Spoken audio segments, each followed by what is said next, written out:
সুপ্রিয় মৎস্যচাষী ও দুদকম আসসালামু আলাইকুম। দেশ ও দেশের বাইরে থেকে যে যেখানে বসেই আজকে আমি নতুন চাষের উন্নত মানের ভিয়েতনামি কই মাছের পোনার ভিডিও দেখতেছেন, তো আপনাদেরকে অসংখ্য অসংখ্য ধন্যবাদ।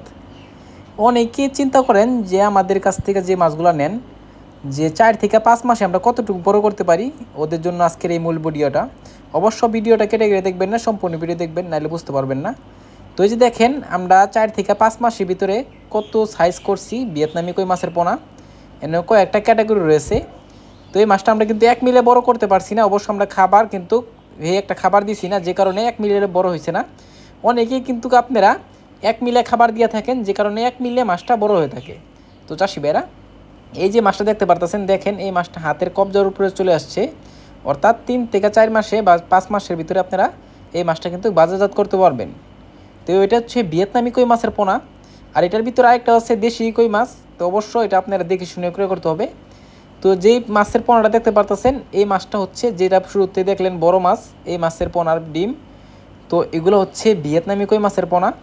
এই মাছটা আমাদের কাছে অ্যাভেলেবেল রয়েছে। তো আপনাদের যার যত পিস লাগে অবশ্য নিতে পারবেন।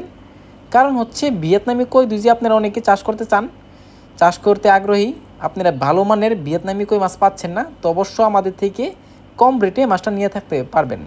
তো চাষি ভাইরা, আপনারা যে মাছগুলো দেখতে পারতেছেন, আপনারা চাইলে মিক্স চাষও করতে পারেন, আপনারা চাইলে এককভাবে করতে পারেন। এই যে মাছগুলা একটা মাছও কোনো নষ্ট হবে না। এটা 1 গ্রেডিংয়ের মাছ। দেখেন, আমরা 1 গ্রেডিংয়ের মাছ সারা বাংলাদেশে হোম ডেলিভারি করে থাকি। তো অবশ্য ভিয়েতনামি কই মাছ যদি চাষ করেন, অবশ্য কিছু নিয়মকানুন আছে, অবশ্য জানতে হবে।